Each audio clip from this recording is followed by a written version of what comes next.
Hello dear student. हम पढ़ रहे थे साइंस। और साइंस में क्या पढ़ा था हमने? चैप्टर फर्स्ट रासायनिक अभिक्रिया पढ़ रहे थे। रासायनिक अभिक्रिया व समीकरण। रासायनिक अभिक्रिया में अब तक हमने क्या क्या पढ़ लिया? रासायनिक अभिक्रिया में सबसे पहले हमने आपको पढ़ाया था कि रासायनिक परिवर्तन क्या होते हैं। रासायनिक परिवर्तनों के बारे में पढ़ा था हमने। फिर रासायनिक अभिक्रिया के बारे में पढ़ा था अपन ने। क्या पढ़ा था? रासायनिक अभिक्रिया के बारे में पढ़ लिया था। थर्ड हमने पढ़ाया था कि रासायनिक जो अभिक्रियाएं होती है उन्हें संतुलित कैसे किया जाता है। तो रासायनिक अभिक्रियाओं को क्या किया था हमने? संतुलित किया था। अब जो हम आपके सामने पढ़ाएंगे वो होगा रासायनिक जो होती है अभिक्रियाएं उनके प्रकारों के बारे में, कि रासायनिक अभिक्रिया के प्रकार। तो आज हम पढ़ेंगे रासायनिक अभिक्रिया के प्रकार के बारे में। तो रासायनिक अभिक्रिया के कौन कौन से प्रकार होते हैं वो देखेंगे। तो एक बार मैं आपको बता देती हूँ कि कौन कौन से प्रकार होते हैं, फिर उसके अकॉर्डिंग हम आगे चलेंगे। तो सबसे पहला प्रकार होता है अपने पास में संयोजन अभिक्रिया। संयोजन अभिक्रिया। सेकंड होता है आपके पास में वियोजन अभिक्रिया।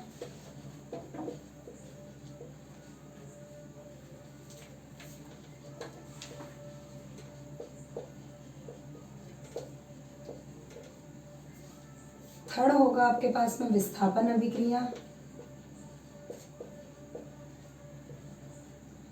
विस्थापन अभिक्रिया। फोर्थ होगा आपके पास में द्विविस्थापन अभिक्रिया।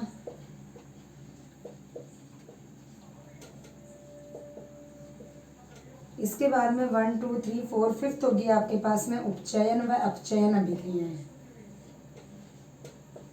उपचयन व अपचयन। तो रासायनिक अभिक्रियाओं के प्रकार में हम पढ़ेंगे संयोजन अभिक्रिया के बारे में, वियोजन अभिक्रिया के बारे में, विस्थापन अभिक्रिया, द्विविस्थापन अभिक्रिया, उपचयन और अपचयन के बारे में। तो सबसे पहले हम शुरुआत करते हैं संयोजन अभिक्रिया से। संयोजन अभिक्रिया में क्या पढ़ेंगे? रासायनिक अभिक्रियाओं के प्रकार हमारे परीक्षा की दृष्टि से बहुत महत्वपूर्ण है। तो सबसे पहले क्या होती है? संयोजन अभिक्रिया। डेफिनेशन किस तरीके से लिखनी है वो भी मैं आपको बताऊंगी, क्योंकि इसमें मेन अपने जो काम रहेगा वो लिखने का रहेगा कि संयोजन अभिक्रिया किसे कहते हैं, क्या होती है संयोजन अभिक्रिया। तो वह अभिक्रिया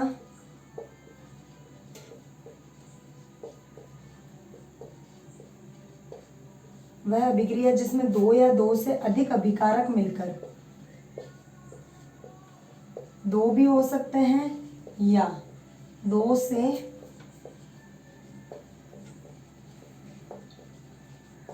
अधिक भी हो सकते हैं। वह अभिक्रिया जिसमें दो या दो से अधिक अभिकारक भी बोल सकते हो आप इसमें, और आप इसे अभिकर्मक भी बोल सकते हो। वह अभिक्रिया जिसमें दो या दो से अधिक अभिकारक मिलकर किसका निर्माण करेंगे?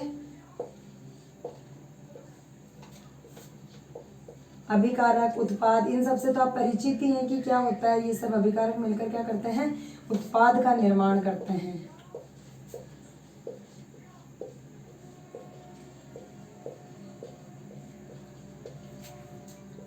संयोजन अभिक्रिया कहलाती है। क्या कहलाएगी हमारे पास में?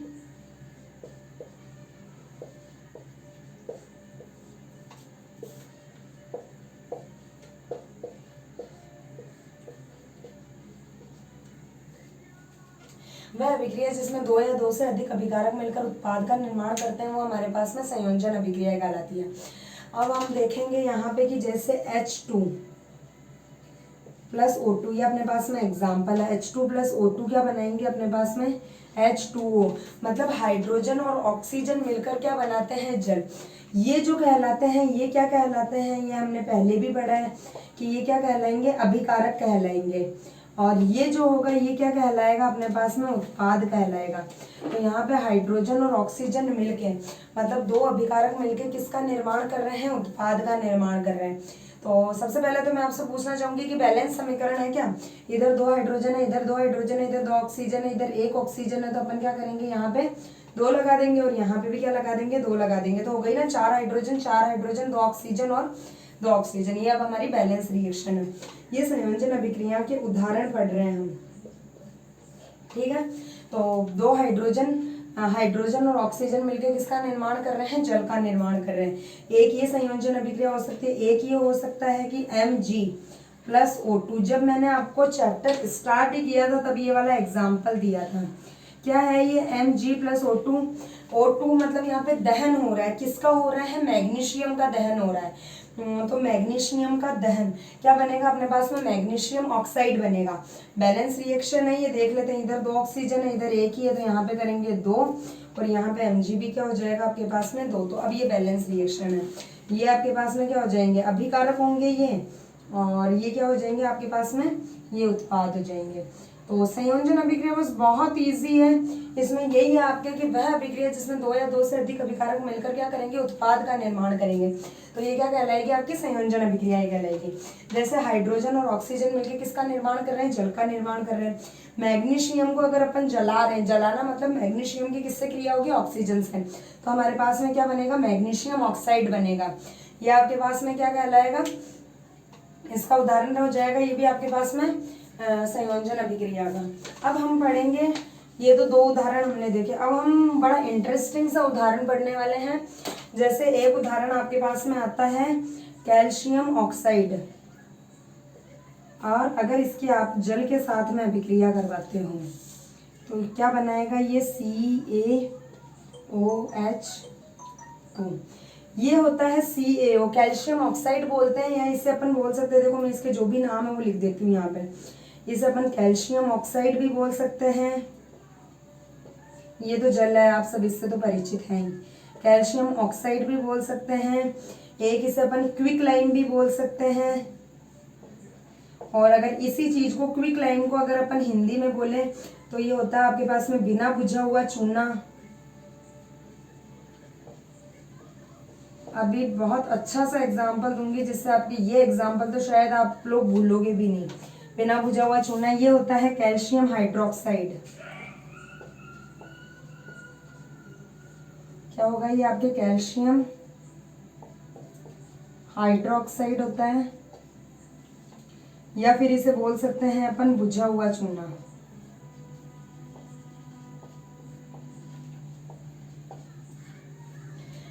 रिएक्शन देखो, इधर एक कैल्शियम है, इधर भी एक कैल्शियम, इधर 2 ऑक्सीजन है, इधर भी क्या होंगे 2 ऑक्सीजन हो जाएंगे, इधर 2 हाइड्रोजन है, यहाँ पे भी कितने हाइड्रोजन है, 2 हाइड्रोजन है। अब इस उदाहरण को समझते हैं कि जैसे कैल्शियम ऑक्साइड की क्रिया जो होगी वो जल से हो रही है, और यहाँ पे क्या होगी अपने पास में थोड़ी उष्मा भी उत्पन्न होगी।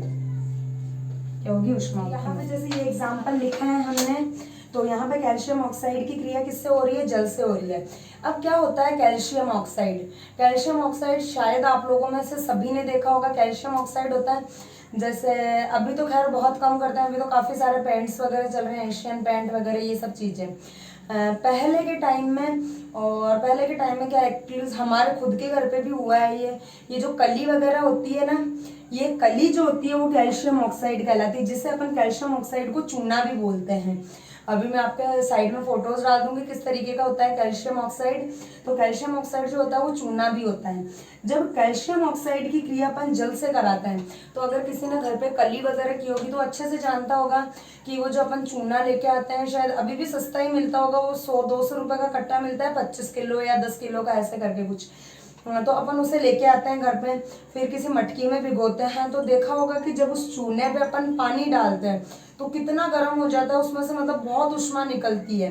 तो इसीलिए अपन वो जो कैल्शियम ऑक्साइड आता है ना, वो बिना बुझा हुआ चूना आता है, मतलब उसमें क्या रहती है हमारे पास में बहुत सारी उष्मा रहती है, लेकिन जैसे ही हम उस पर जल डालेंगे तो क्या हो जाएगा, चूना बुझ जाएगा, और क्या देता है हमें, कैल्शियम हाइड्रोक्साइड देता है। तो अपन क्या करते थे, उसे मटकी में है ना उस चूने को रखते थे पानी डाल के 2-3 दिन तक। रखने के पीछे रीजन क्या था, क्योंकि वो है ना बहुत गर्म होता था, बहुत उष्मा होती थी, तो उसे ठंडा होने में 2-3 दिन लगते थे। फिर बाद में अपन उसका कलर वगैरह करते थे। तो ये क्या होता है आपके पास में, जो कलर करते हो ना वो कली वगैरह, वो कैल्शियम हाइड्रोक्साइड होता है, जिसे अपन बुझा हुआ चूना भी कहते हैं, और ये क्या होता है, बिना बुझा हुआ चूना। अब इसके आगे थोड़ा इंटरेस्टिंग सा फैक्ट्स और है कि जैसे CaOH2 प्लस CO2 क्या बनाएगा आपके पास में, CaCO3 प्लस H2O बनाता है। अब ये क्या है, जैसे कैल्शियम हाइड्रोक्साइड, अब जब हमने कली वगैरह कर दी, लेकिन आपने देखा होगा कि वहाँ एक बार में कलर नहीं आता, मतलब ऐसे चमकदार कलर नहीं आता है पूरा। तो जो कैल्शियम हाइड्रोक्साइड होता है ना, दो अगर अपन थोड़ी देर बाद में देखेंगे तो अपने को एकदम चमकता हुआ व्हाइट कलर दिखाई देगा, या एक दिन बाद में देखोगे तो आपको बहुत अच्छा दिखाई देता है। तो कैल्शियम हाइड्रोक्साइड जो होता है ना, वातावरण में जो कार्बन डाइऑक्साइड रहती है उससे क्रिया करके क्या बनाता है, कैल्शियम कार्बोनेट बनाता है। और ये जो कैल्शियम कार्बोनेट होता है ना, इसका कलर काफी मतलब ये एकदम सफेद चमकदार कलर होता है इसका। तो ये कैल्शियम कार्बोनेट बनाता है। और ये जो कैल्शियम कार्बोनेट है ना, यही हमारे जो मार्बल्स वगैरह लगे हुए होते हैं ना घर में, मार्बल जो लगता है उसका जो फॉर्मूला होता है वो भी क्या होता है, कैल्शियम कार्बोनेट। और अब इसके साथ में क्या होता है, जल भी बनता है। जल तो खैर है ना वो दीवारों पे रहता है ना, तो भाप बनकर उठ जाता है। तो कैल्शियम हाइड्रोक्साइड जो होगा वो कार्बन डाइऑक्साइड से, मतलब वातावरण की कार्बन डाइऑक्साइड से क्रिया करके क्या बनाता है, कैल्शियम कार्बोनेट बनाता है, जो कि काफी सफेद और चमकदार होता है। और अपने जो संगमरमर का फॉर्मूला जो होता है, मार्बल वगैरह का जो फॉर्मूला होता है वो भी यही होता है। ठीक है, इस एग्जाम्पल को आप काफी अच्छे से समझ गए होंगे। और एग्जाम्पल वगैरह आपको याद करने ही है, क्योंकि अगर संयोजन अभिक्रिया आपके पास में आती भी है तो आपको संयोजन अभिक्रिया की परिभाषा और उसके एग्जाम्पल अच्छे से याद रखने हैं। ठीक है, तो फर्स्ट हमने संयोजन अभिक्रिया क्या होती है, दो या दो से अधिक अभिकारक मिलकर किसका निर्माण करते हैं, उत्पाद का निर्माण करते हैं। किसका निर्माण करेंगे, उत्पाद का। और यह अभिक्रिया क्या कहलाएगी, संयोजन अभिक्रिया। हाइड्रोजन और ऑक्सीजन से देखा हमने जल का बनना, मैग्नीशियम और ऑक्साइड से मैग्नीशियम ऑक्साइड का बनना देखा, कैल्शियम ऑक्साइड और जल की अभिक्रिया देखी तो कैल्शियम हाइड्रोक्साइड देखा, वहां पे उष्मा भी निकल रही थी। लेकिन ये उत्पाद, ये मेन जो अपने पास में बना ना उत्पाद, वो क्या है, यहाँ पे कैल्शियम हाइड्रोक्साइड है। ठीक है, आई थिंक आप इसको अच्छे से समझ गए होंगे। और एक एग्जाम्पल और करवा देते हैं इसका, जो कि आपके एग्जाम में 1 नंबर का क्वेश्चन आता है। वो आता है आपके पास में कार्बन का दहन।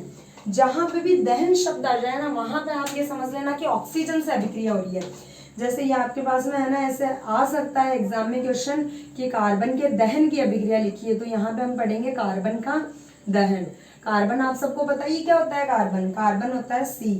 दहन जहां पे भी आ जाए वहां पे अपन अभिक्रिया किससे करवा देंगे, ऑक्सीजन से। तो कार्बन और ऑक्सीजन मिलकर क्या बन जाएंगे, कार्बन डाइऑक्साइड। बस ये इतनी सी अभिक्रिया है कार्बन का दहन।